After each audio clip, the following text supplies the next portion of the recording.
How's everybody doing today? Happy Sunday. Just trying to get motivated.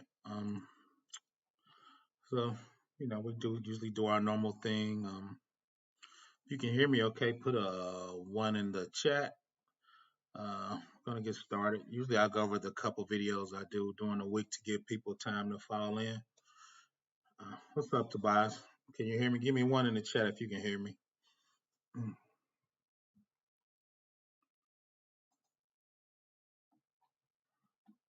So give me one in the chat if you can hear me. Like I said, we get started here. Appreciate that, Tobias. What's up, JM? What's up, K Business Podcast, man? Glad you can join us.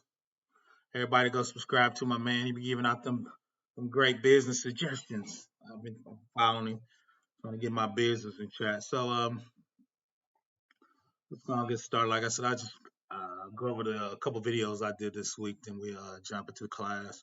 It's super short today. I think we're just going over databases and different disk attachments you can do for AWS. Once again, AWS practitioner. Just going over top of that too is trying to get my cloud skills up too. So here's the two videos I did this week. I've been kind of chilling. Have you tried Hack Me, Professor? And is that a good source for someone wanting to be on red team or the blue team? I do a little try Hack Me. Um, I'm more of a programmer than a hacker, and is it a good source for somebody? Yeah, it's good. It's good. Of course, it's good for the red team, right? Because that's what they do. But it's of course good for the blue team, right? I'm a blue team guy. Most people know I worked for DoD for 10 years, and I do federal level compliance. And of course, I go through them because I got to understand hackers, right, to try to block them from the blue team, right? So the more hacking skills you get, or at least an understanding of it, right, you'll be better able to defend your infrastructure, your networking databases. Your whole data center, right, is open to be hacked. So JM, the more you know about hacking, right, the better you'll be at defending. Even though I don't do a ton of hacking, I do some base level vulnerability scans. Vulnerability scans will tell you what's open, and then when I know what's open, right, I'll try to hack it. It's called mitigated control. If I can't do a certain hardening, what is my mitigated control to be able to stop the hacker from getting into our infrastructure, right? So now that try hack me definitely is good for you on all levels. I mean, all the Alpha Cyber's doing it. I've seen JM, other people doing it. So yeah, everybody's actually doing it. I like to see it. I don't do a ton of it. Like I said, it's not a hacker. So you see it on their Discord. People were doing um, Linux npm packages that already been hacked. There were vulnerabilities in those packages. So I want to say nation states were sliding in holes and vulnerabilities and backdoor in there. If you check out that video, I think I got the link in there. It'll show you the 13 packages that actually had vulnerabilities, hackers, and open backdoors and stuff. And two, everybody's on Discord, right? So it's super open. What's up, Gray Fox? Black hat or white hat? Me, I'm gray hat. I can be bought for a certain price, Gray Fox. Right, I'm in the middle. If I like you, I'll tell you the vulnerability. If somebody pay me enough, I might give it to the bad guy. Right, so I'm gray hat now. Uh, I have a security clearance. Well, I used to have a security clearance, and I probably could go get another security clearance because I think I'm gonna go back to DoD for a while. So now, Gray, I gotta be politically correct. I'm white hat, but gray hat in real life probably. So yeah, that's the Discord. Double check your Discord. And two, if you are on the Discord or have a Discord server, make sure you having everybody scan their files before they put them up there. And two, if somebody's got a higher level commercial scan, maybe you send it to a couple people and they use their work virus scan to check those documents to make sure there's no virus in there, right? So that's probably what I would recommend from a Discord setting, right? Then I had let's see, so these are not script kiddies, black hat or white hat? I don't know, black hat or white hat now, those mercenaries. Oh yeah. Black hat, gray hat, and white hackers can be all levels, Fox. You can have script kiddies or you can have nation states, right? probably not in nation states, but there are organized crimes in Russia, right? If they know that company will pay them for the vulnerabilities, right? Theoretically, you're white hat, right? You selling those vulnerabilities to the company, nobody get them, right? But two, if you know the underground's gonna pay more than the company, you give them to the dark web and charge people stuff out there.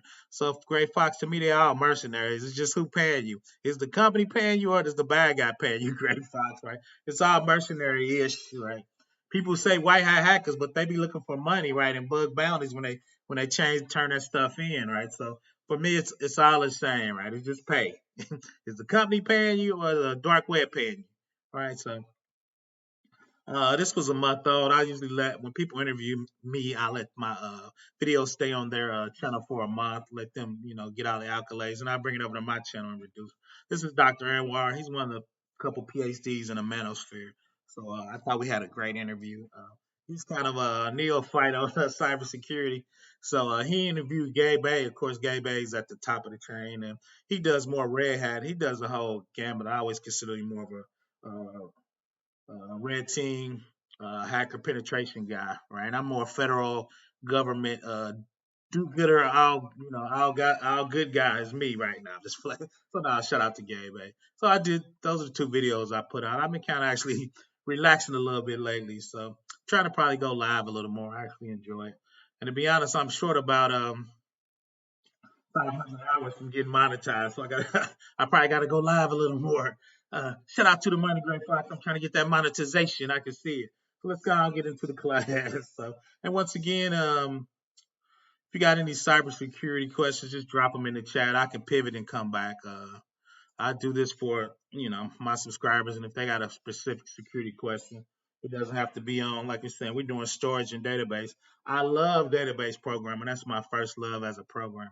I just wake I just make way more money doing cybersecurity than I could as a programmer. So that's probably why the only reason I stopped programming. And this year I'm gonna teach programming. I keep putting that out to middle schoolers. This summer I'm gonna do a Python class for them, kind of help me learn. And I'm actually doing Java, Oracle, Spring, Hibernate. If you're familiar with that stack, and once again, I challenged Alpha Cyber and Gabe A. So I'm gonna set some stuff up at Amazon, work on my Amazon skills. So we're gonna do a cool red team, blue team challenge. Me against those two guys, and of course, I'm gonna hopefully have the logs streaming on the back end so you can actually see them trying to attack me. I'm gonna try to highlight the users they're going to use so you can see it in log as in red so you can see how they're transversing and trying to attack me. So I expect them to try to hit my SSO. I probably set up Active Directory, even though I'm not a huge Active Directory fan. I'm gonna have some SFTP. I'm gonna have some MFA for my privileged accounts, for my DBAs and my SAs. Right, I'm gonna have three-factor for my DBA. So just different things. And cool is it's gonna make them better. It's gonna make me better. Hopefully, y'all get to see some professionals attacking infrastructure, and we can talk about what they use and how they do. And as I build it, I'm gonna do I forgot the name of the product that actually goes in there. I think it was Code Monkey. I gotta look it up. It actually goes in there and tries to hack the infrastructure. So when I do that, like I said, once again, and attack my infrastructure before I turn it over to those guys, right? I'm gonna have that online, and once again, we'll be looking at the files, looking at the vulnerabilities, trying to see different ways that I'm gonna try to attack myself before I turn over my infrastructure to those guys. So I'm reaching out to Gabe A, Alpha Cybersecurity, Kenny Conjo, and a couple other people out there. For maybe Young Grizzly. I was actually on his channel. He's doing some programming. So once again, if you got any questions, I always throw them in the chat. Cybersecurity, we can pivot. Uh, so we're going over storage and databases. I love databases. So instance storage, block level storage volumes behave like physical disks. An instance storage provides temporary block level storage for Amazon EC2 instance. Most of the things you connect on in Amazon is going to be on the EC2 instance. Right? Instance storage is disk storage that is physically attached to the host computer for an EC2 instance. Therefore, has the same life as the instance. When the instance is terminated, you lose any data in the data store, right? In real life, if the instance goes down, we can't be losing data, right? So how do we make sure Our data is not in the temporary block storage, but right in the permanent storage. So if the EC2 goes down and we spin it back up, right, it's on block storage or some kind of storage that that we can rehook back up into the VMs and that we can use that where we won't lose data. Right. Amazon Elastic Block Storage is a service that provides block level storage volumes that you can use with EC2 instance. If you stop or terminate the EC2 instance, all the data on attached EBS volume remains available. To create an EBS volume, you define a configuration such as volume size type. Provision it. After you create an EBS volume, it can attach to an Amazon EC2 instance. All right, so that's probably the one I use because it's old school. It looks like disk storage. I'm an old Linux guy, so I like the VI, I like the CD, right? I like to list ls-a, ls-l, right? So I can see my files, my volume, see the properties of those, right? So I think that's what I'm using my EC2 instance. Because then January 2022, we're gonna start labbing. And I'm gonna create labs where we actually set this stuff up. I'm actually put them on my Google Drive so you can download the labs and go over with them. You can go online with me or you can do them. And if you have problems, you can always reach back out to me. So we're gonna start labbing in 2022. That was my little mantra. We talked a lot in 2021. We labbing in 2022. So, what is the EBS snapshot? It's an incremental backup. That means the first backup taken of the volumes copies all the data. For subsequent backup, only the blocks of data that has changed since the most recent snapshot are saved. Incremental backups are different from full backups in which all the data is stored in the volume copies each time the backup occurs. The full backup includes data that has not been changed since the most recent backup. Right, so they stack on each other. All right, so you have to put down the full, then you're gonna put down the incrementals right up to the day that the disk crashed. So that's common, right? And that's a picture of an EBS. All the data's back up. Then you see day 2. We got only the data that has been changed since the most recent is back up. So you got the ones, then you got the twos right there. Then once again, you got the 1, 2, then you got the 3, right? So for us to put down and get all our data back right on the third day, we have to do 1, then the 2s, then the 2 3s, right? Then that'll bring us forward when day 3 when the disk crash, right? So that'll be the play. Of course, anytime you do anything, you want to back your data up in case anything happens. Can you explain Can you explain the difference between differential and incremental backups, right? All right, so right here is incremental. What we were looking at right here is incremental. Day 1, then 2 days incremental, then day 3 would be that, right? Differential. I'm gonna Google it and bring it up and put it over there.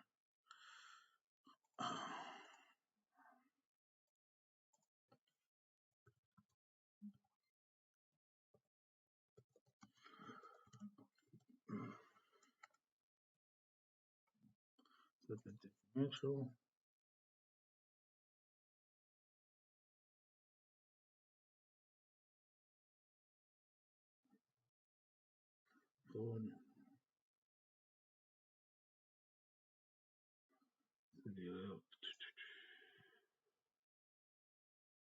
Differential.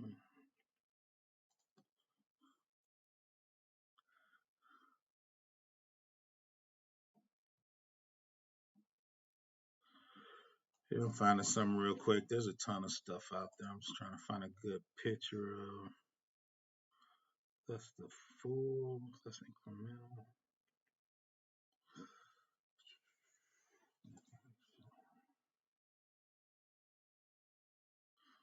Full.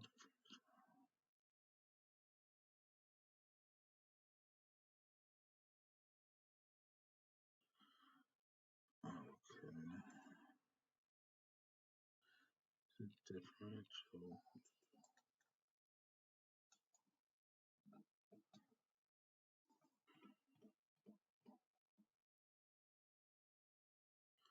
Let's see if I can make this make sense.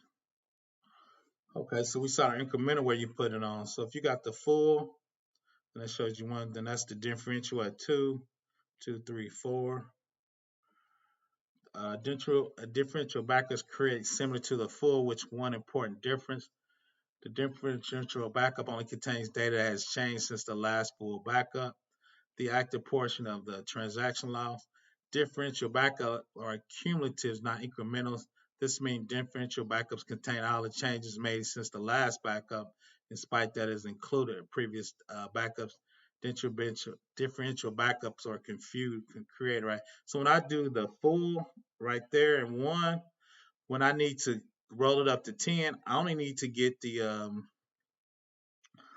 uh, the full backup and the last 10, right? Because the last 10 is going to change all the differential changes for the backup, right? So I just need the full backup and number 10, right, to roll it forward.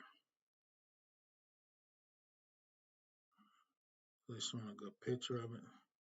So yeah, so I only need to get two two of those data. I need the full and I need my last differential for the backup, right? Because it's going to have all my changes up to that point. Where the incremental, right, I got to put all these backups down, right? So that day 3, I need all those backups to have a full backup with all my records recording. The differential, I just need my full and the last day it went down, right? That one, because it's going to have all the changes. So each one of these changes are going to be, rolling forward on the backup. So really the differential is going to reinstall quicker, right? But it's going to take longer because on day 6, right, I'm going to have day 2, 3, 4, 5, 6, 7, 8. All those changes are going to be that on that one differential backup, right? So I just need the backup full on that one backup. So it's going to take longer, but when I need to put it down, it's going to be quicker because I'm only going to need two. I'm calling them 2 tape devices, right? When I do incremental, I'm gonna need day 1, 2, 3, 4, 5, 6, 7, right? Then when I do differential, I'm just gonna need my full backup and my last differential backup when I put those together, right? That's gonna be my all my changes up to that day. Let me know if that makes sense. I think it was JM asked that question.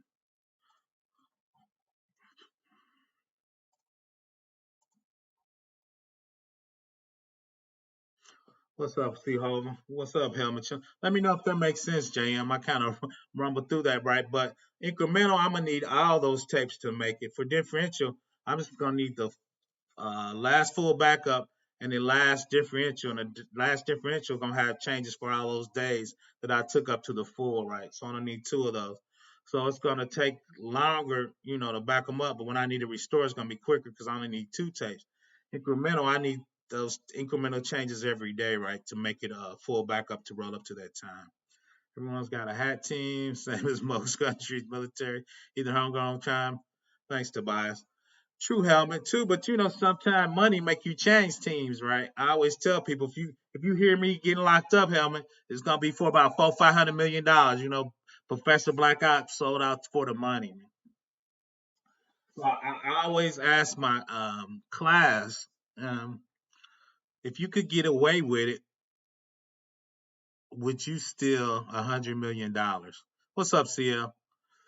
Um, if you could steal $100 million and get away with it 100%, would you do it? Right. So it's interesting to see how my class moves. I probably say 80% of my class they would take the money and run. Right.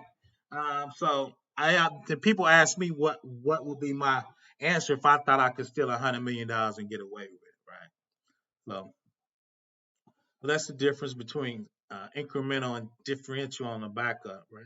So S3 is definitely one of the common buckets. I'm calling them disks, but common object buckets that you can save items, that won't go away when your instance shuts down, right? Or gets corrupted. Because you can use, obviously, like we said, you'll have backups of it. It's a service that provides object level storage. Amazon S3 stores data and object in buckets. You can upload any type of file to S3, such as images, videos, text files, and so on. For example, you might use S3 to store backup files, media files for a website, or archive documents. Amazon S3 offers an unlimited storage space. The maximum file size on an object is 5 terabytes. That's a pretty big file. When you upload a file S3, you can set permissions to control the visibility and access to it. You can also use S3 versioning features to track changes to your object over time, right? So that's the full thing of S3. It's one of the most uh, popular services and definitely a storage, right? Because you can store a lot of things. Yes, hell yes. Shout out to my man, Engineering Cannabis. I want to let him know I'm doing a machine learning, artificial intelligence video just for him. He's been challenging me to get kind of do a little more in that area, so he should see it Tuesday or Thursday. It's gonna come out uh, focusing on machine learning. I'd probably go for 50 million if I could easily would get away with 100 million. And the reason why I tell my students, right, that's generational wealth, right? Your family's taken okay, right? So I mean, so I tell everybody, there's a price, right? So what is that price? Right now, granted, I'm scared of Fed time, but if you could get away with it, how would you move? Right. So I usually have some military guys and some police guys in my class to say, what? And I always tell them I respect them, but I got grandbabies, man. I'm trying to leave them a little money, man. I'm trying to leave them 100 million so they can live happily ever after on Professor Black Ops, right? So once again, S3, one of the most popular one. They got the version control. And two is they got the automatic backup, right? So you can set it up. S3, you can pay for only what you use. You can choose a range of storage classes to fit in your business and cost needs. When you select the S3 storage class, consider these two factors: how often you plan to retrieve your data, and how available you need your data to be. Right, and we're going to go over the S3 storage different levels. I thought they were super cool, and everybody's into the glacier and the different things where you could get terabytes for pennies now, right? Depending on how quick you need it. So that I thought that was cool. So here's the different levels, and we're gonna dig down into each one.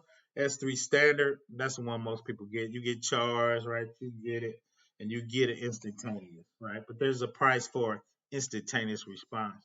Well, come on, Gray Fox. Don't be greedy like that, Gray Fox, man. I know you gonna get the Birkin bag and the red bottles. Don't be like that, Gray Fox. We don't want to be greedy on this channel. We don't want to be greedy, Gray Fox. Standard and frequent access, standard IA, one zone and frequent access S3 one zone. Right, so what zone are you in? What data center are you in? How you move? Intelligent tiering, Glacier, and Deep Archive. Right? Deep Archive, we're gonna get it's the slowest. I think it was like some crazy, like a penny a terabyte, right? But it takes a while to get it, right? So for compliance, we got logs, we can compress them. We probably send them to the Deep Archive Glacier, but let's dig into each one of these. Facts, Helmet. Let's live off the interest. Shout out to the interest. So S3 standard, right? This is one of the most used one. Designed for frequent access data, stores data in a minimum of 3 availability zones. That's key, right? So S3 is in a 3 availability zone. Standard provides high availability for objects. This makes it a good choice for a wide range of use cases such as websites, kind distribution, and data analytics. S3 standards are higher cost than the other classes intended for infrequent access data and archival, right? So of course, like we said, you get it immediately, it saves immediately, right? So it's gonna cost more, right? Great Fox, I feel you on human nature. I've been kind of working on that in my old age. Shout out to Great Fox. Shout out, true, true, true. Plus, I could get another 50 mil as margin. I'm not my. Ease up on the helmet. I've had margin calls in real life, man. Those aren't pretty, helmet. I don't have margin calls in real life as an old guy. That kind of sucks when you get a margin call. So be careful with that margin. Be careful with that margin. Standard infrequent access, ideal for infrequently data.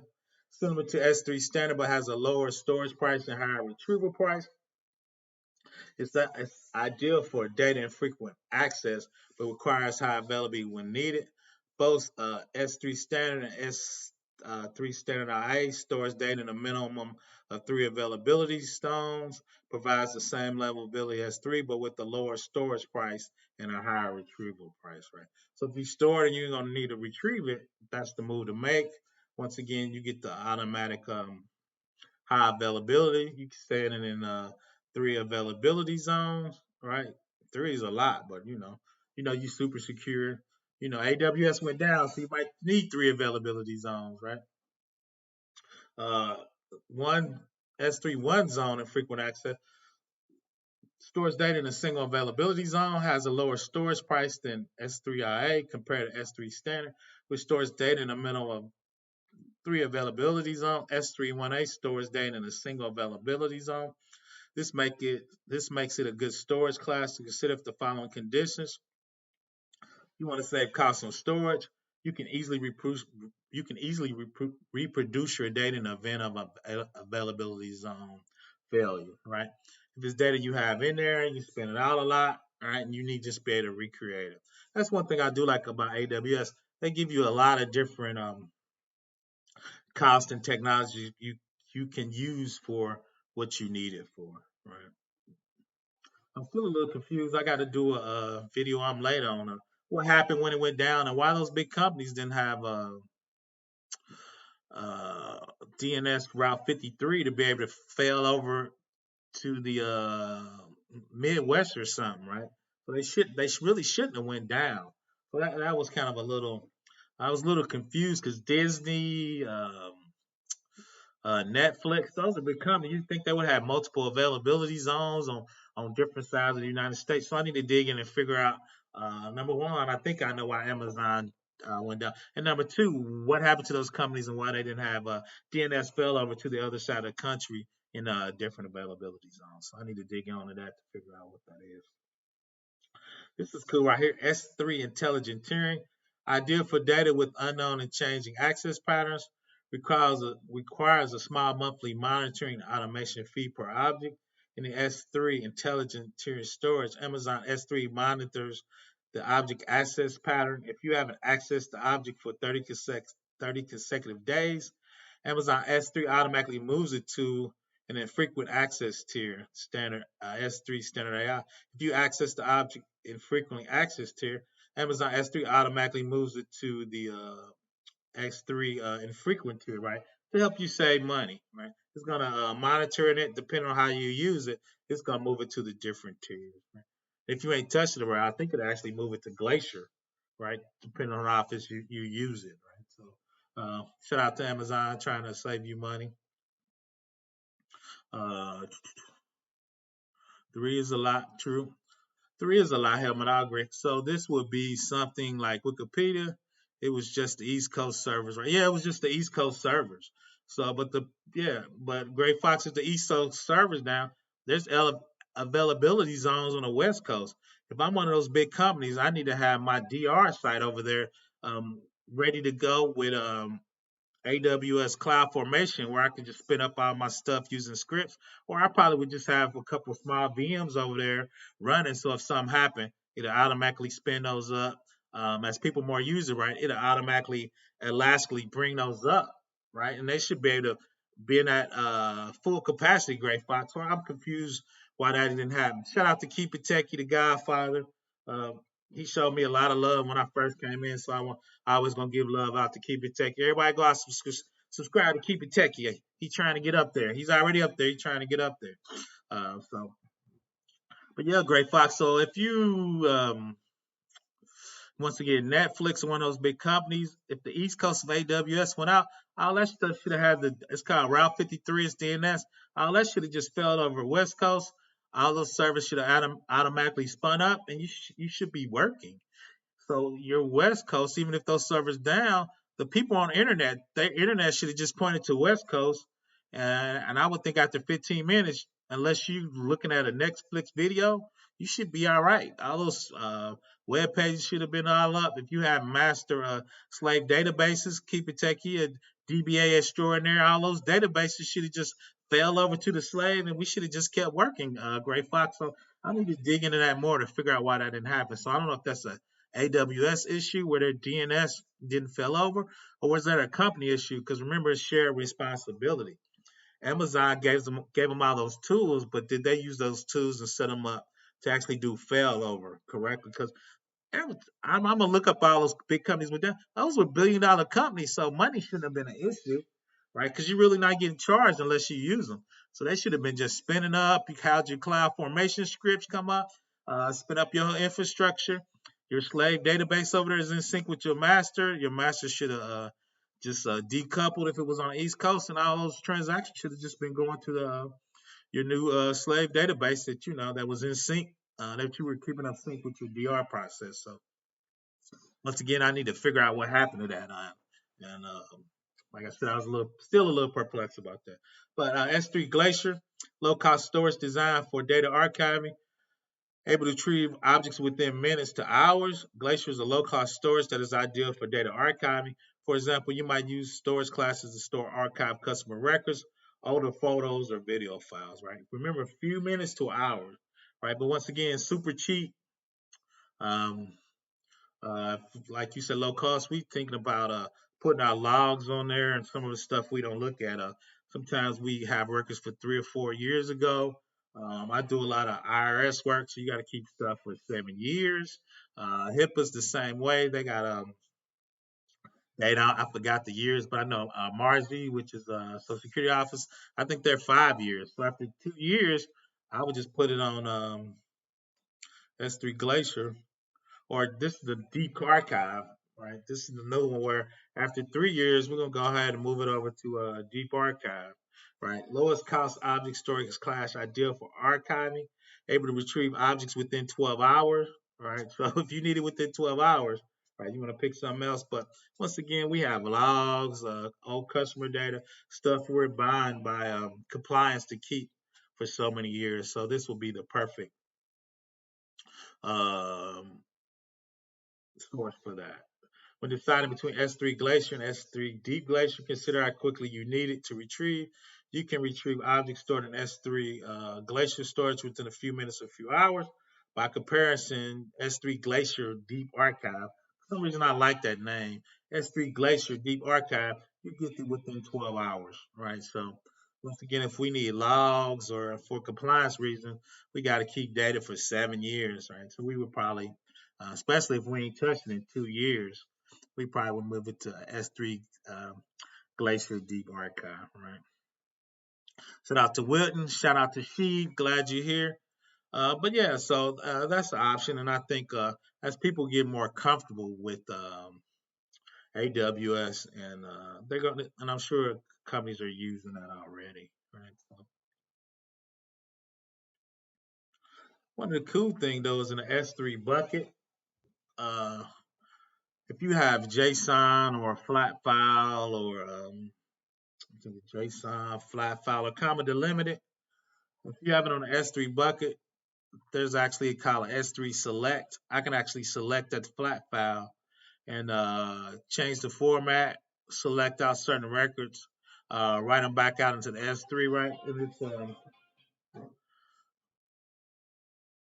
it's 400% faster and 80% cheaper, right? And that's probably gonna be the first lab I do. It's kind of weird. So I'm gonna get an S3 bucket. I'm gonna put a JSON file on it, and when you do a actual select, it's called S3 Select. It'll actually read through that data dictionary and actually push those files. And you create another flat file or a JSON file, and right then suck it into your data warehouse or suck it into your operational data store. Just put it in your company uh, object-oriented database or whatever. But the cool thing is you could just select it from a flat file and just create another file. You can actually insert it into Aurora or another one of the. We're going to get to that. One of the AWS database that they have, right? So you don't have to suck it into the database first. You don't have to transform them first. You can transform it right in S3 of what you want it to be to make it easier to go into the database. I thought that was a kind of neat feature and how you would actually do that. So we're going to actually look a little more into that. So Amazon S3 Select, you can use simple structured query language, which is SQL, to filter contents of an Amazon S3 objects and retrieve just the subset of data you need. Using S3 to select the filter this data, you can reduce the amount of data. Transfer, which reduce your cost and latency to the to it, right? So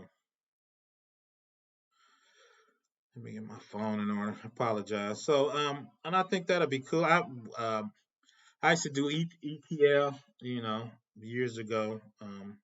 So for me, that's a nice little feature about ETL and how to move it and how to make it how to use it as just another tool in your tool belt, right?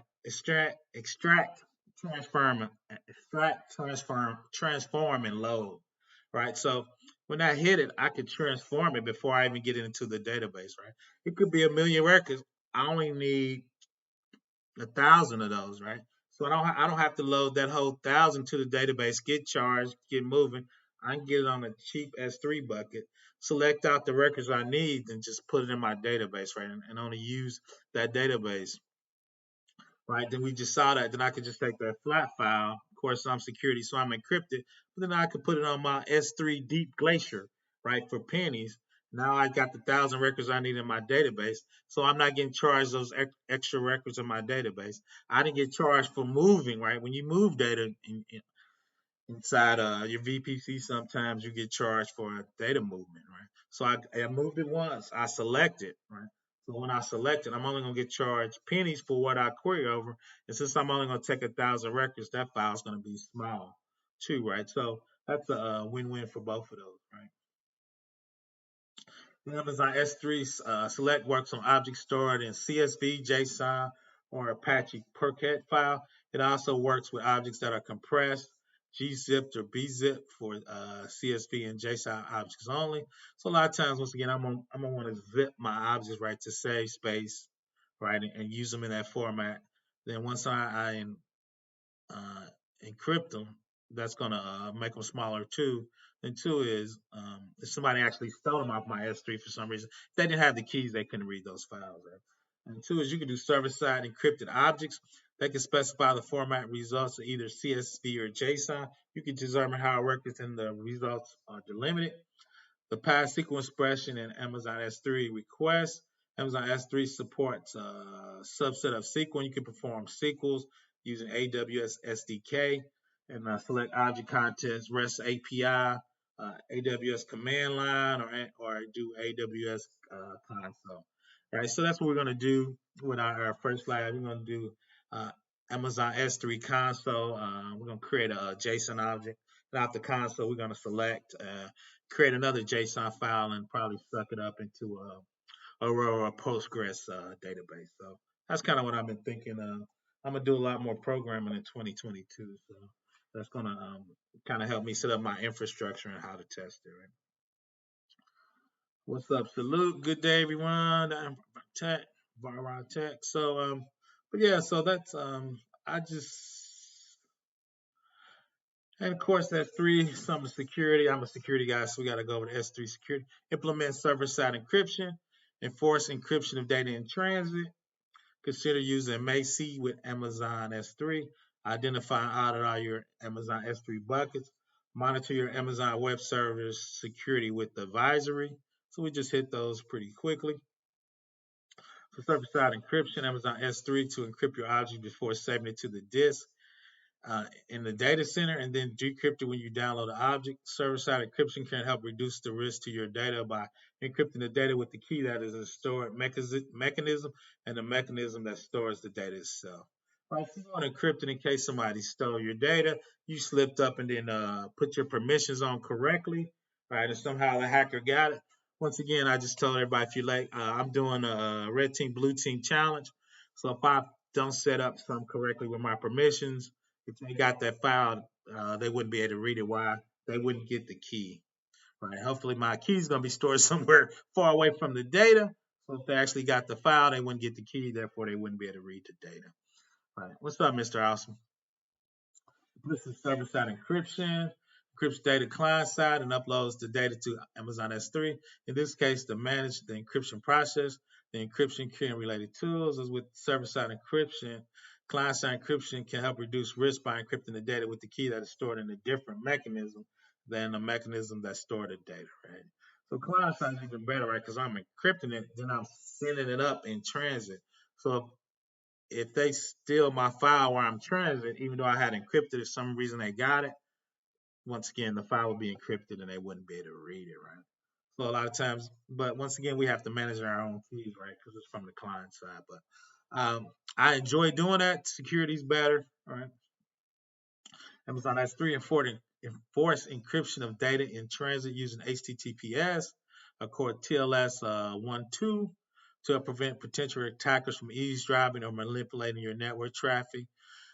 Using person in the middle attack or man in the middle, similar attacks. You should also allow only encrypted connections using HTTPS, TLS, the policy bucket, secure transport condition on Amazon SS3 bucket policy. Of course, on top of that too, I'm gonna tell it only TLS 1.2. Is this two-way encryption? Yep. Yes, Mr. Oscar. So your S3, since I'm actually enforcing encryption on the S3 server, if you download it, right, especially from the TLS, both of those sides be encryption, because that secure transports. If you connect to my S3 bucket and you try to connect without HTTPS, it's gonna block it, right? Shout out to Savage Scientist. What's up? One of the big time programmers in the manosphere. Everybody go check my man out. But yeah, so yeah, it's gonna yes, Mr. Oscar. So we're gonna have I'll finish and we'll go through the whole scenario. Then Macy's cool. Macy's uses machine learning to automatically discover, classify, and protect sensitive information on AWS. So I think Monday I'm gonna go over all the machine learning packages that's in AWS. Not all of them, but probably 90% of them. Of course, I'm security, so I like this. Makes you recognize sensitive data such as personal identifying information or intellectual property. It provides you with a dashboard and alerts that gives you visibility on how the data is being accessed or stored. Right. So if Macy says it's PII, I could tell it to block it. Right. Don't let it go out of my VPC. Don't let it go out of my Amazon SEC. Macy's going to do machine learning and says, okay, that looks like a social security number.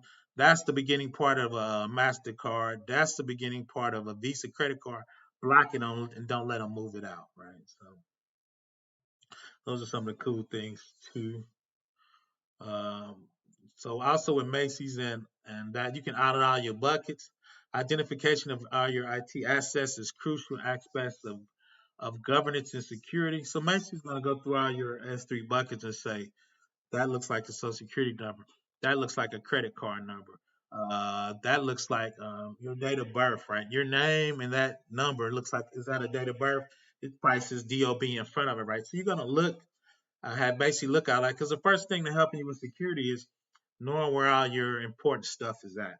I work with a lot of companies and they don't know where all the data is at and all the classification of that data, right? You would think that would be good, but that's huge because a lot of times you got employees saving stuff on their hard drive, saving stuff in SharePoint, saving stuff all over your organization, right?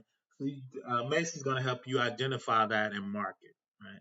So that's definitely a huge deal, right? They're using tag editor to identify security sensitive or audit sensitive resources. Then you use those tags when you need to search for resources. Use Amazon S3 inventory to audit and report on the replication and encryption status of your objects for business, compliance, and regulatory needs, right? So two is you want to audit all those movements in those buckets. And Macy's going to help you identify to those tables have PII, what was in those PDFs, what was in those flat files. So it's going to look through your whole infrastructure and help you identify um, where your security classification of that data is at. Right, so that's huge. Does Amazon provide any sort of insurance in case your data gets hacked while you're on their cloud? No, Jay, I'm not to my knowledge. They actually expect you to provide your own cybersecurity for them, right? Because if you look at what was the bank that I always say Talking about where's your wallet at stolen? They got hacked, right? And they actually tried to sue Amazon, but it came out that they didn't configure their Amazon account correctly, their Amazon VPC. So, not to my, I know if you can actually find them negligent, you might be able to sue them, but I believe that's actually your or our responsibility to use encryption, right? To use all these products we're about to go over, to use VPC, to use MFA, to use three-factor authentication, right? To configure it, right? Amazon said they give you the tools, but you're responsible for that. Mr. Oz, you gonna be inspiring me to finally order a laptop and get to learn IT. So thank you for the clarity and exposure. Oh, that's cool, Mr. Oz. Reach out to me. B2B's in the chat. Of course, I always call him the young lion. I'm sure either one of us. I'm gonna start doing classes. Mr. Austin, this is the beginning class, but I'm gonna start doing labs. I'm actually gonna set up Muda, which is a learning management system in the cloud. I'm actually going to set up in Amazon, so you'll be able to take tests, quizzes. I'm gonna upload short videos on there, so it'll be like actually a class. Most people know I teach at a local university in real life, so I'm actually thinking about quitting. I've been arguing with the university, so I think I'm just gonna take all that stuff and just put it in the cloud and just actually start teaching it to guys that want to do it in real life. And I'm partnering with a lot of guys. I'm sure I'm partnering with B2B. I'm a partner with Cyber Scientists and the big guys in the house, Kev Tech IT Support. So I'm sure I'm definitely partner with him because a lot of people want to start on the help desk. So I always send them out to Kev IT Support to get into the game. That's a good place to start. I started in help desk in 1998 for 6 months because where I work, they want you to, like Kev Talk, they want you to have soft skills. And two is they don't want you yelling at the guys in the back office, right? They don't want you yelling at three tiers. So they want you to understand a little struggle before you start yelling at the guys in the back office. Shout out to the DBAs and the sys admins, right? When you're on help desk, you got to work with those guys and it was good to me because I got cool with all those guys. So people always ask me at work why I get done because I'm cool with the help desk. I'm cool with tier 1, 2, and 3. So I can call tier 3 because they trust me that I got a tier 3 problem, right? So they'll bump me to the top. But I'm gonna buy the guys lunch and a lot of those guys want to get into cybersecurity, so I tell them to reach out. So I want to make sure it's a win-win though. But shout out to Kev Tech. He's definitely leading the help desk charge. He's doing his own stuff, getting his own classes. Hopefully, he gets his own certification. So, oh, I appreciate it, Kev Tech. I'm a couple hours short on the back end. I gotta be like before the billions. You might see me up at 1 a.m. putting in work. No, I'm joking. Oh, people gotta sleep in the middle of the night, but I probably do more lives. But shout out to Kev Tech. Before the billions, got to 1,000. So I like to see everybody winning. But definitely check out Kev Tech. He's leading the way. He's the role model. So I appreciate everybody for joining me. So let's jump back on there. Monitor Amazon Web Service for security advisories. You should check regularly for security advisories posted in Trusted Advisor on AWS. In particular, note warnings about S3 buckets, open access permission. You see a lot of open access permission. And I actually think that's what happened to Capital One. They let their S3 bucket in their database open to the internet, right? So a hacker came in there and just took it off. Right? I think they had to do a little hack, but if you can get straight to the database, that makes your job a lot easier to attack that. Right? So Amazon gives you services to talk about CVEs. Vulnerabilities are open in your database or in your S3 bucket. They're excellent about doing that. Right? Further activity monitoring the primary email address registered to each of your AWS accounts. AWS will contact you using the email address about emerging security issues that might affect you. AWS operational issues with broad impact will be on your AWS service health dashboard. I was actually running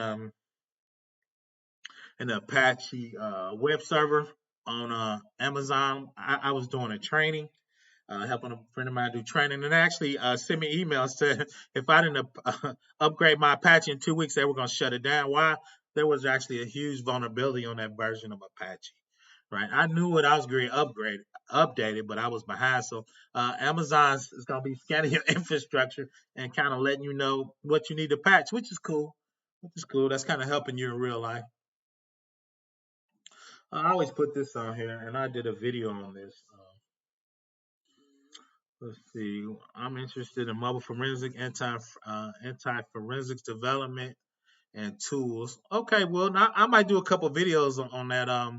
One of the classes I used to teach is forensics for cybersecurity, because the other part of blue team, when we get hacked from a forensics analysis standpoint, um, how do you look in the logs and figure out what happened, right? Can you look in the AWS vulnerability to show you the vulnerability so you can kind of figure out how they got in and what you didn't patch, right? So from a forensic standpoint. Two is, are they hiding the data in Slack space on your disk, right? Are they actually putting it in a picture, right? If you Google that, one body was stealing SSN and check numbers, they actually put it in the Slack space of a PDF picture, right? Because there's ways you can save data inside of a picture encrypted, and you wouldn't be able to see it with the naked eye, right? You would have to do some scanning, and the scanner, like we talked about, Macy, would have to see those SSNs in that picture file you had, right? So, well, let me think about that. Like I said, I'm gonna think about doing a forensic class. So, since I do federal level encryption, 140-2 is a United States and Canadian government standard that specifies security requirements for cryptographic modules that protect sensitive information. Right? A lot of times, people download encryption from the internet.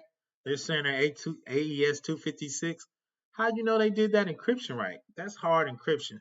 That's math. That's 16 rounds of passing you have to do, and secret pass keys and all that.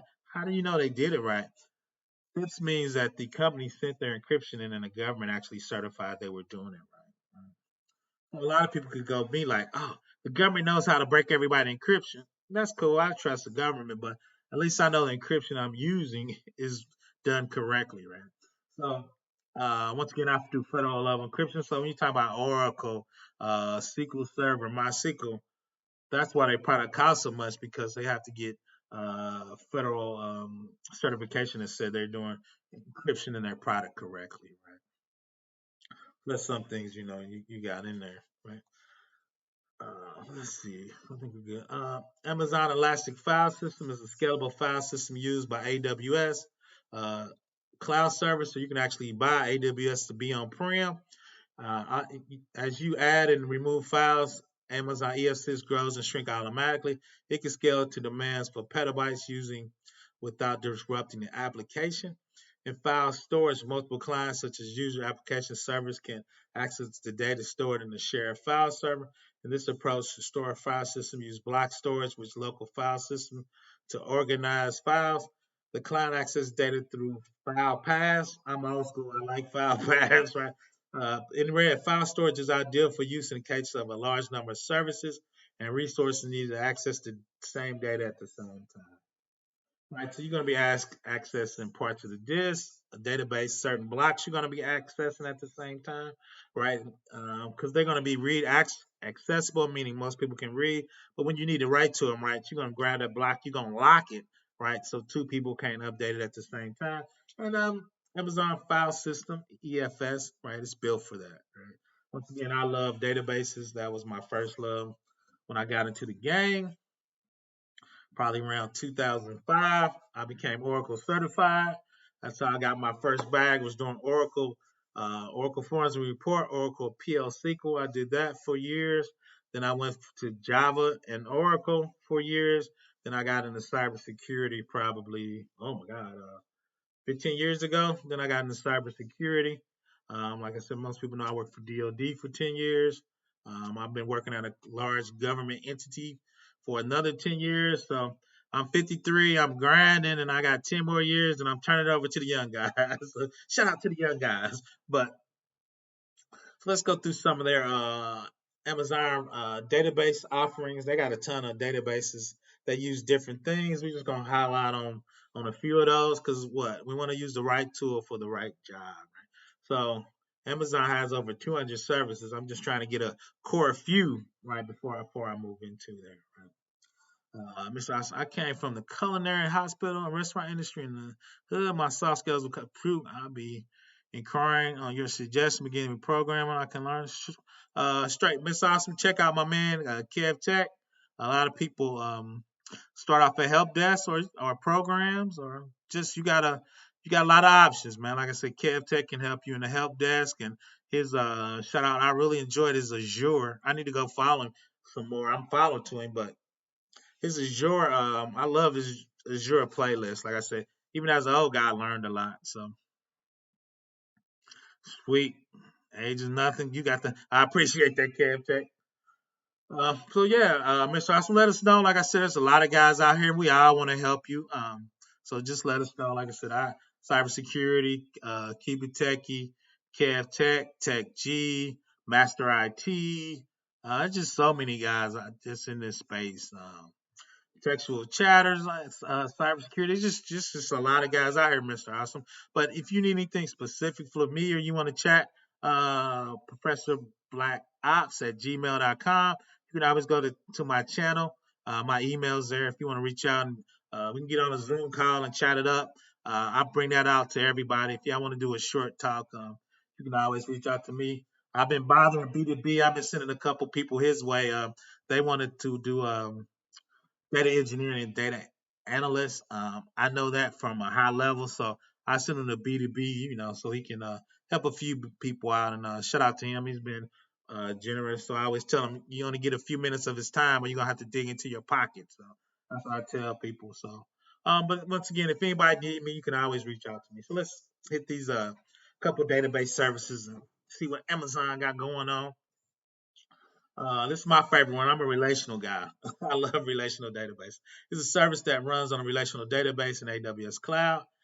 Amazon RDS is managed service that automates tasks such as hardware provisioning, database setup, patching, and backups. With these capabilities, you spend less time completing administration tasks and more time using data to innovate your application. You can integrate Amazon RDS with other services to fill your business's operational needs. AWS Lambda to query your database from a serverless application. Amazon RDS provides a number of different security options. Many Amazon RDS database offer encryption at rest, protecting data by stored, and encryption in transit, protecting data while it's being sent and received. Right. So a serverless database is Lambda. Lambda just means I put my code on Lambda, being Java, C Sharp, or Python. Then when you trigger it, so if I'm a web page, when I hit the web page and it goes to my Java, C Sharp, or Python, the Lambda function says, hey, somebody's querying me. It's going to spin up a VM underneath your code, put your code inside that virtual machine, run your code, run that process, right? Then when that process is longer needed, the Lambda is going to detach from the function. It's called a Lambda function. Then that's VM is no longer needed and you won't be charged for it, right? That's IT VMs on demand, right? You don't have to configure them. They're already configured. They're already set up. You just tell it when you set up this how many size and cores I need for this particular Lambda to run this right. So when you trigger that Lambda, then it's going to trigger your virtual machine. It's going to sit on top of the Lambda. It's going to sit on top of that virtual machine, run, then deconnect, right? You don't have to patch it. You don't have to update it. You don't have to optimize it, right? You pick your level of business, the speed you want, if it's memory intensive, if it's database read specific, right? And the Lambda come up specifically for that type of workload you have, and it'll run, right? So once again, you don't have to worry about the administration of the VM, right? You're just worrying about your logic, which is the value for your company, right? So that's the beauty behind that.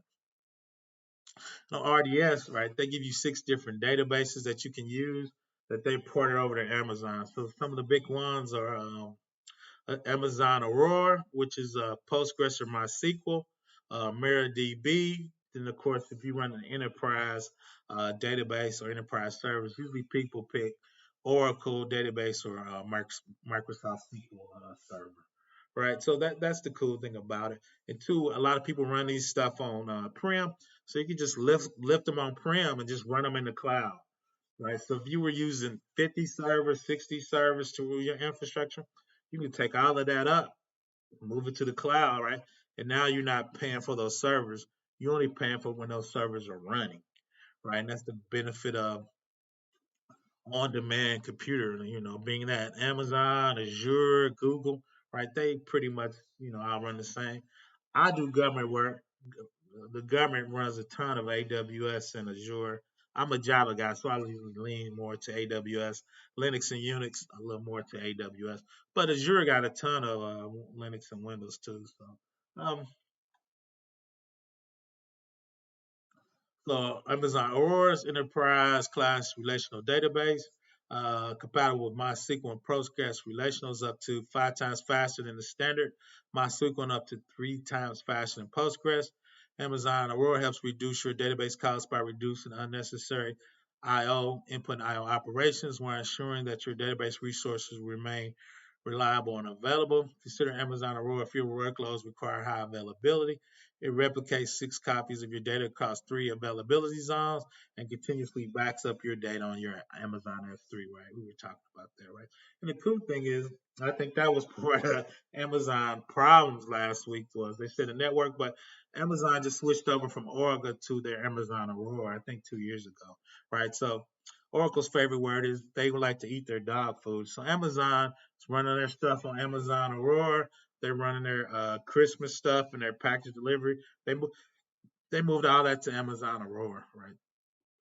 So if Amazon can run on it, right, you would think the average business can run on it too, correct? So they're never going to be that big, right? So,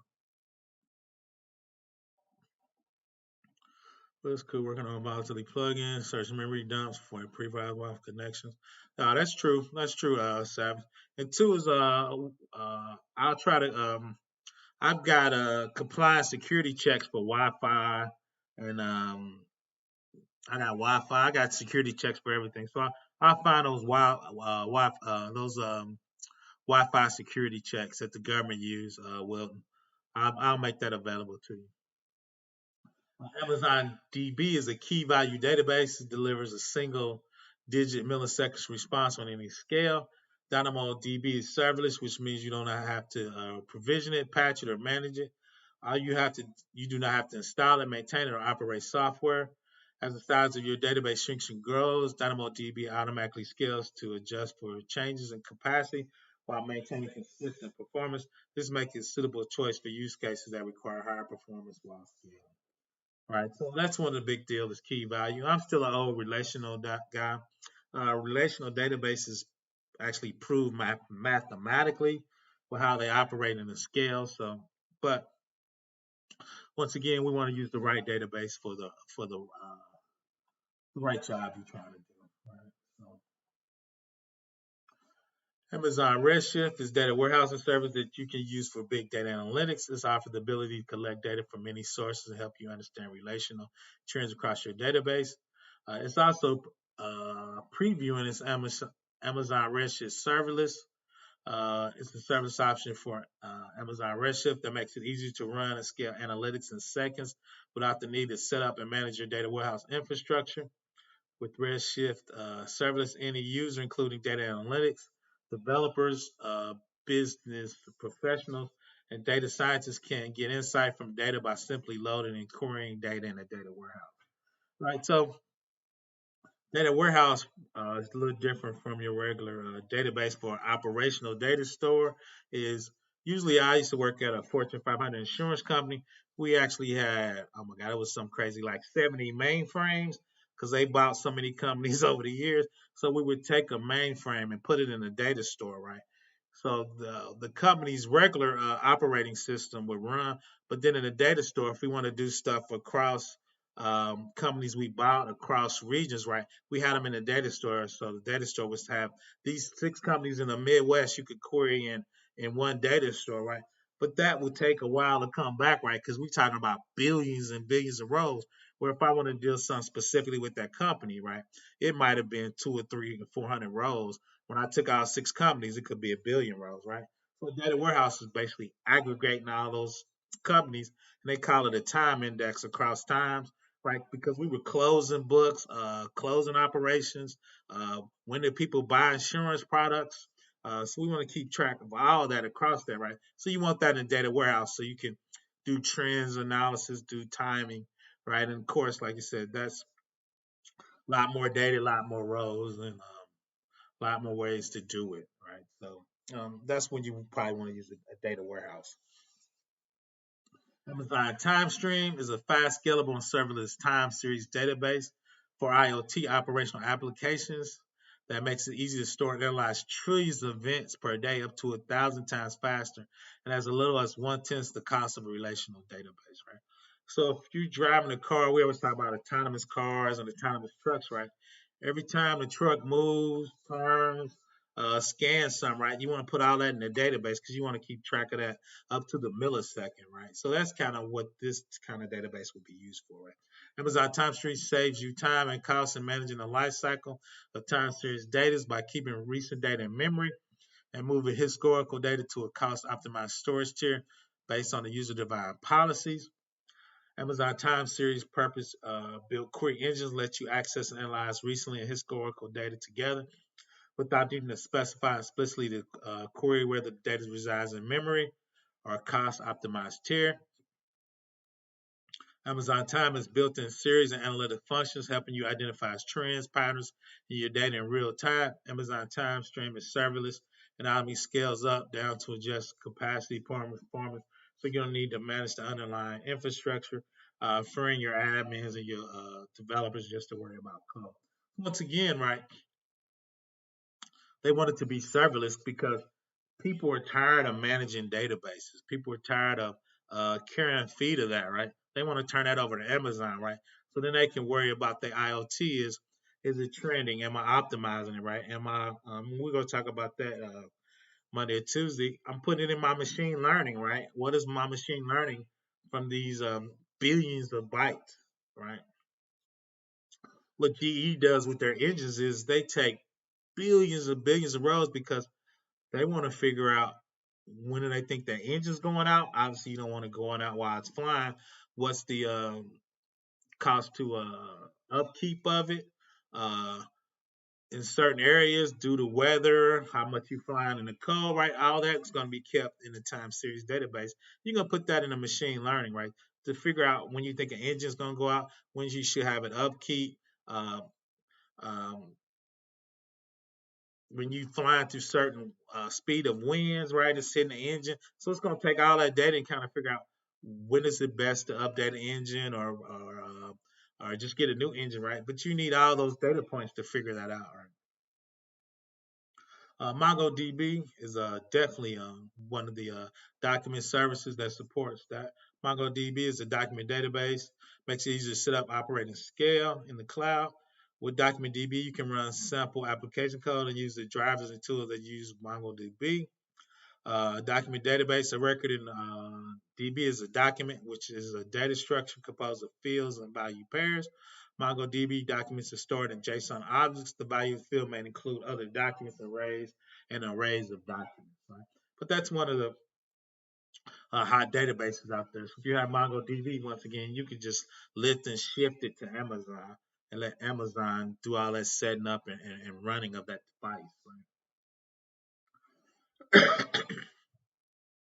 Advantages of using documents composed of native data types in many programming language, embed documents and reduce the needs for expensive joins. The document schema supports fluent polymorphism.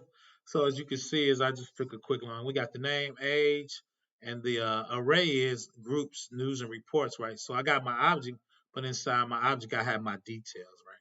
So you got the details of groups, right? As I can have that Sue's record, it'll show you all the groups she's having, right? All in one document.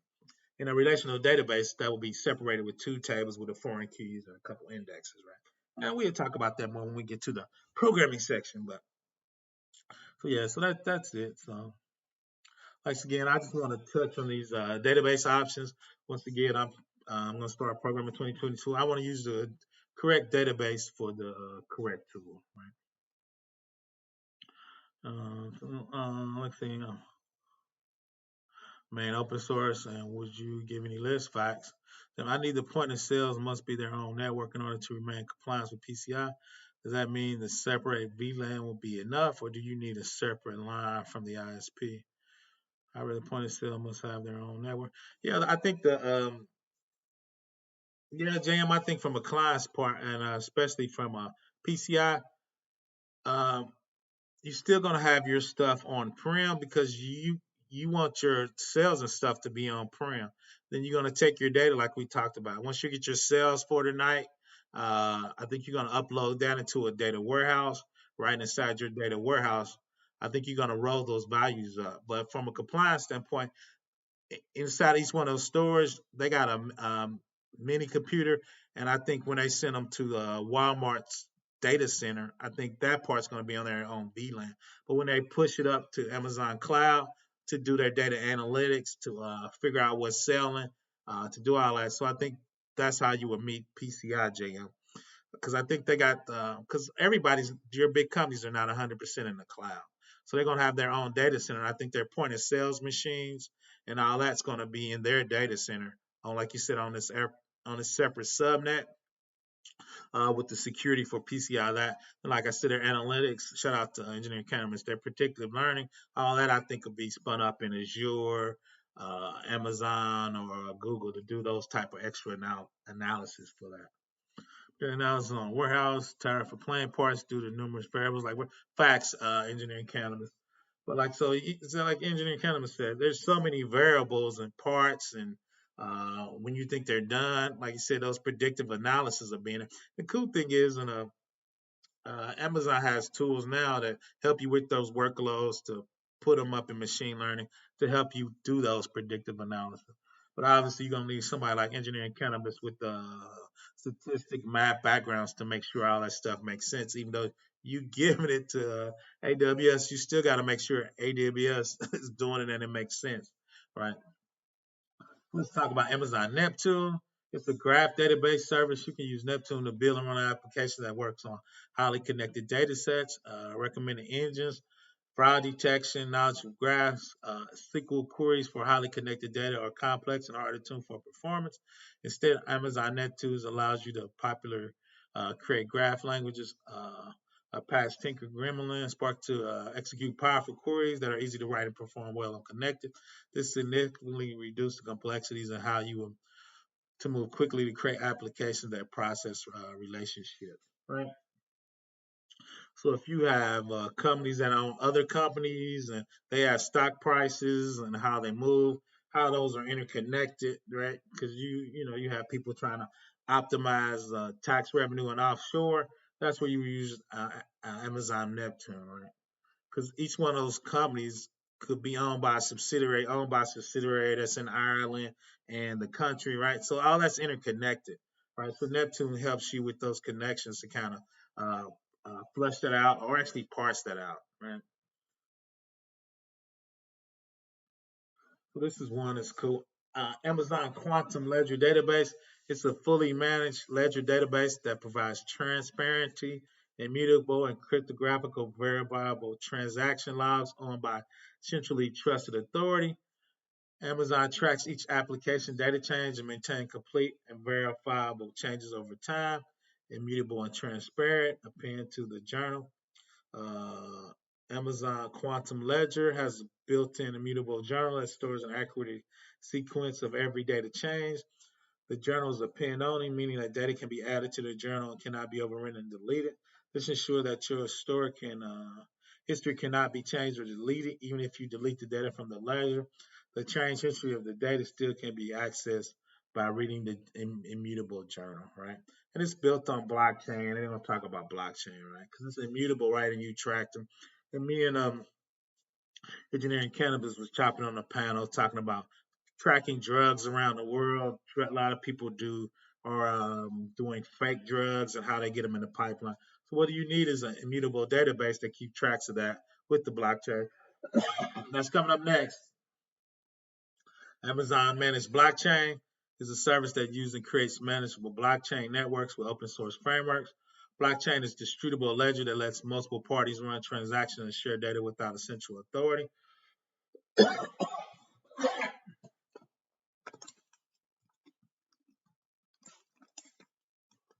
Bad. Amazon Managed Blockchain is a fully managed service that makes easy to join public networks and create and manage scalable private networks using open source frameworks, Hyperledger, Fabric, and of course Ethereum.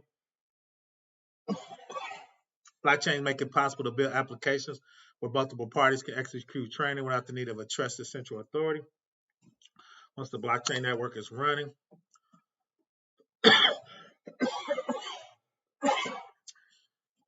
you need continuous monitoring infrastructure such as increased transaction and request new members. Give me a quick second.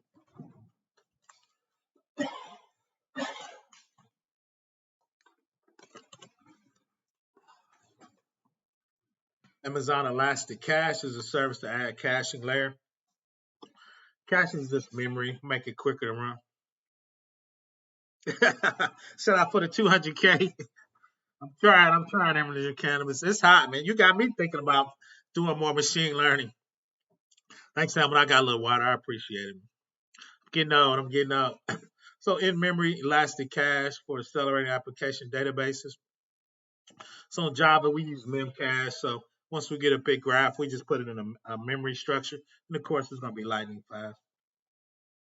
So you can put it on Amazon iPost, which is on-prem, or you can put it more water. Thanks, Kev. So Amazon Dynamo, once again, it's an accelerator, fully managed in memory. Amazon 10 times faster. Even 1 million requests will come in a second. DAX does all the heavy lifting and require to have memory accelerators for that. So you can take the DynamoDB, put it actually on pure memory. Then you have a memory and database that's going to be super quick. Then it's going to save you to your other database, being the Aurora, one of the others, right? The DAX in memory is going to be super quick. Then once this gets done, it's going to save all that memory, right? So then once again, we can get engineering cannabis, get that machine learning, get it in pure memory, right? And all that stuff, we're going to try to run it in milliseconds, right, at a high level. All right, there is just kind of a list of all their databases and their different type of databases, which is interesting. Once again, that's one thing I do like about Amazon. They give you a ton of tools and a ton of options, right? We got our relational, key value, in memory, document, wide column, graph, time series, and ledger, right? So depending on what you want, of course, money is an option. Cool thing is most of these things they let you use a year for free, right? So that's why we're gonna lab a lot in 2022. We're gonna get on that free tier, which is much smaller, but we're gonna be doing small labs. So I want to kind of bring that to everybody, the next level. Like shout out to the one, we're gonna lab every day. So these are the things we're going to be using. And two is we're going to try to do everything a couple different ways, right? We're going to use relational for some. We're going to use key value. We're going to use in memory. We're going to use 3-tier, 2-tier. We're going to use S3 select. We're going to put it in an in memory database, right? Because that's how you figure out what tools to use for the best job. Is let's try them out in different scenarios and figure out how they work. And two is some of that we're going to scale, right? We're going to try to run couple 100,000 records through it in about 5 seconds to see can it perform. I mean, I run stuff on there and you start popping ports and memories, right? Just because it'll run with 500 records don't mean it can run with 1 billion records. So those are the things we're going to look at and check out. So, database encryption and full disk encryption. This was servers now. The big deal is what's in red, right? What's up, Snuggle? I'm keeping an eye on you, Snuggles. I see. Facts on that. Time series used for predicting the stop. So, and I think we're going to try to do some of that. Take some of those different databases and kind of like Engineering Cannabis says, time series, you use that for predictive stocks. We might take some stock data, run it to the time series, right? Because in the stock market, different times, different things can happen. A lot of people were taking Twitter, and when they see a lot of Twitter talking about a certain stock at a certain time, will that actually make the stock drop or go up? Right? Like engineering cannabis, can you take Twitter, the fundamentals, people talking about it, and predict what's going to happen at the stock when it was going to happen, right? So my only issue is Amazon Aurora. If you look at some full disk encryption protects offline data if the disk is lost or theft, right? So a lot of times they're talking about these disk encryption. If a hacker gets on the disk and get access to the disk, right? The first thing a hacker does is get access to the disk. Usually they get a lower level user. If you get access to disk, I can read the data off that database, right? I can grab that block and just VI it and be able to read it, right? So a lot of times, and we're gonna talk about what's the difference between disk encryption and block encryption, especially from a database level, right? What does that actually mean? And this is it. This is actually from Oracle, right? Because I'm an old guy. Like I said, I got my first bag from Oracle. So if you look at the Oracle, we did the service now. You see the database. You see the keys. It's called TDE, transparent data encryption, where the data blocks in the database are actually encrypted. And if you look to the right, see the data block with that encryption. See the arrows going down. So as it gets saved, that database block is encrypted. So if a hacker comes in and steal that data block out of Oracle, he can't read it because it's encrypted, right? When the database application reads it off the database, it automatically decrypts it. But table TDE, if I steal a database block and it's encrypted, I can't read it. If I steal a block from a disk encryption, I can read that block. Why?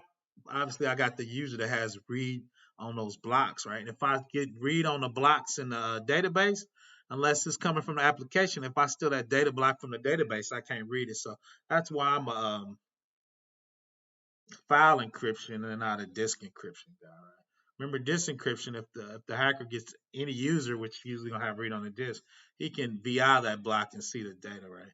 If I have database or block level encryption, if I steal that database block, I can't read it. One of the other services we're not gonna hit too hard is, of course, AWS helps you migrate your database to their cloud. They have services to help you do that, right? So if you need to lift it and move it, right, they give you service. Why?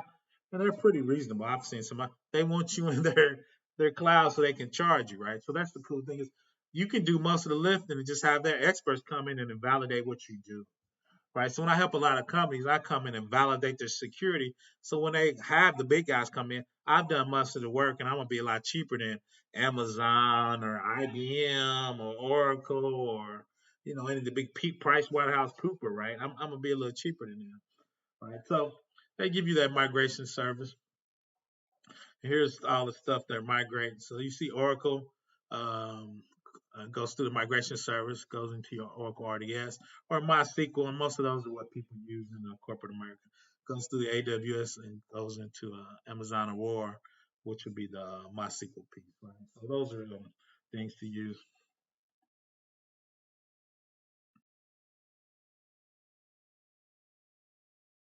Yeah, Snuggles, I agree with engineering cannabis. It does because, like I said, I do a lot of government work, and we predict who's going to pay their taxes? Can we recover their taxes? Who do we need to try to go get to pay their taxes? So I don't know. It's pretty accurate. Like engineering cannabis says, once you get the right data, especially if you got time history of data over 2 or 3 years at volume, because if you ever took statistics, that's all it is, right? Predictive is just statistics on steroids. I'm gonna let engineering cannabis chime in on that. For me, it just predicts because I done stats when I would get my MBA. Your job is you have to pick when the market's going to go up, when the market's going to go down. So we've been doing that for years on stats. I just think now with the volume of data, machine learning, it makes it easier to do that. And two is now there's more data out there than ever.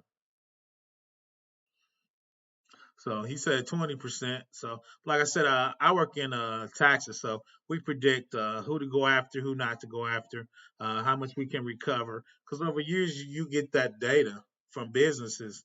And engineering cannabis, the more data you have, the more accurate you can be, too. Because as you run those predictions, you test those predictions to see how close you get, right? And you just start getting better over time. Once again, that's what we were talking about. Amazon S3, data storage for unstructured data. Amazon EBS, system storage for Amazon EC2. Scalable data EFS, Amazon EC2 storage, right? So different type of storage blocks and what you should use it for. And when you talk about Glacier, what's the best thing to save money and more accurate for the workload you're trying to do? right? So once again, Amazon EC2, EBS, I like it because it's more like a Linux Unix background. It's got my home user var. It's got my swap.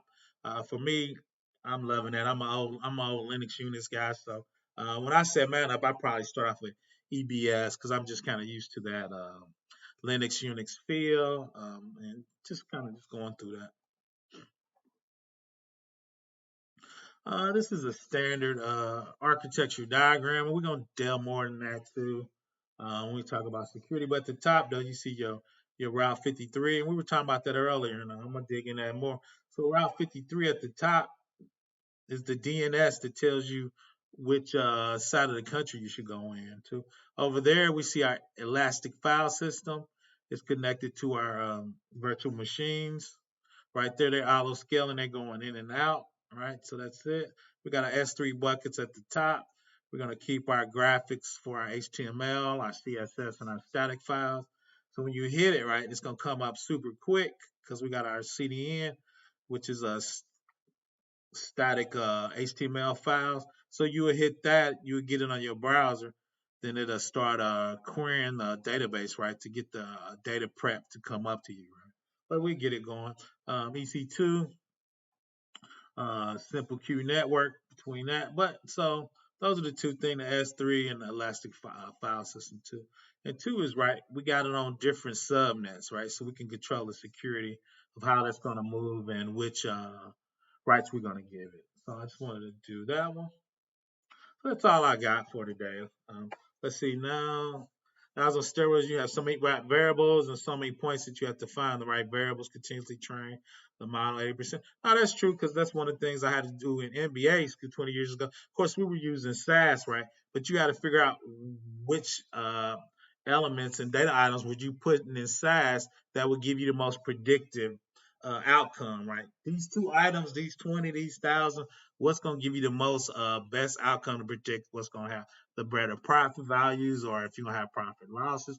Like engineering cannabis says, you got to pick the variables, and now there's probably millions of variables that companies hold. When I was in the MBA school years ago, hell, 30 years ago, no, yeah, about 30 years ago, they probably gave you 20 data elements, and you thought you were killing it with 20. Now you got thousands of data elements, right, at your fingertips. So that's all I got. Like I said, this is getting ready for the AWS practitioner. I was gonna start with that because I ain't took tests in probably 10 years or so. So I want to start off with something easy and get my test legs underneath me. I don't test very often, but I'm gonna hang out a little while, see if anybody got any questions. I want to thank everybody for coming. Subscribe to a lot of people on this channel right now. Thanks for supporting me. People came out, a lot of great channels out here. If you need anything from, I appreciate it, Captain. I always reach out to me. And two is I'm gonna give you some advice, and I'm gonna send you to somebody else. Right? If I think you're getting started and you need a help desk, I'm gonna give you my 2 cents, and I'm gonna send you to Kev Tech. You need career development, I probably send you to Black Heights. If you need, I appreciate it. If you need some data analytics, I probably send you to Engineering Cannabis and B2B. Right? There's just so many people because I want you to get information from multiple people. Right? I tell people I give you information, and most people grown. I just want to give you enough information so you can make great decisions. And I'm here to help you. And there's a lot of guys in this space that that I love to help you. They might charge you a small consulting fee, but that's all good too. Um, they want to make sure everybody gets the bag. And two is like engineering cannabis always says, we're a little older and there's just a lot of money to be made. There's just a lot of stuff. But shout out to Kev Tech, man. He's up there and he's grinding and I'm grinding. I'm 53 and still grinding. I just need more naps. But nah, I enjoy it. I really enjoy this space and I really enjoy helping it. That's one reason I came in to help young guys. Just give them some advice, give them my 2 cents. If there's anything I can do, like I was on a call with guys doing a startup, and he was asking me some security questions. So, we just chopped it up, trying to help his product, and I actually do that. And most of the stuff I can do, I can do with my eyes closed, especially from cybersecurity. Shout out to Young Grizzly. He was talking autonomous lawnmower, so we were talking about how to secure that from a cybersecurity perspective, getting the Google Maps, getting the data connected to the autonomous truck to tell the autonomous lawnmower where to go, right? So if I hack it, could I run over people in the way, right? So how do we protect that communication? How do we do TLS when he downloads it? How do we make sure with hashing nobody's changed the code, right? So just going through those steps with him, and I told him I had his back, and I help him. People to watch. Oh man, there's so many people with Kev Tech's in the building. Engineering Cannabis. I don't think he produces videos, but he got a ton of great videos on this thing. B2B's in here for data scientists. Man, Tech G. If you just starting out, A plus, Security plus, Network plus. Master IT, he charges a little bit. I'm just trying to think. Black Hikes, if you got career development. Textual Chatter, I always worry about saying his name. You got cybersecurity with career development. Trying to think else what. There's just so many people. I learn of new people every day. Well, but those are kind of Kev IT, yep, engineering candidates before the billions. Tech G, I think Tech G is GEE. GEE. I think Mr. Austin is Tech G. So those are the people I start. As you start listening to people, they give you other people to look at. Gadget Tools, glad you came. So yeah, those are the guys. Yeah, Microsoft Learn is also a pretty darn good learning resource. Oh, facts. Microsoft, they big dogs. I was surprised when SolarWinds got hacked. Microsoft was right behind Mandiant. And actually, I did a video. Microsoft made I think it was $1 billion in security. It was some $2 billion in a year in security. I guess I just didn't know they did that much security. Yeah, shout out to Black Heights. He's more MIS, but he gives you those soft skills, certain industries to go in there, how to move into those industries. So definitely, because he got me thinking differently. Engineering cannabis, women in Linux, and Black Heights got me thinking a little differently about money. Oh, shout out Blind got his wife. Yeah, they know everybody. They're the hub and spoke to everybody. Shout out to them. I'm trying to eat more salad in my old age. I'm trying to eat better in 2022. Get my health a little better. I gotta get a little better on my health. That's all I got. I'm about to jet out here and see if my team's out here winning. I'm a Indianapolis Coast guy, so that's who I follow. So see how we doing today. Once again, if you got something specific you want to chat with me about, professorblackops at gmail.com. We'll set up a Zoom or I got a poor man's Zoom. We can set that up and chop it up. I don't have a problem with that.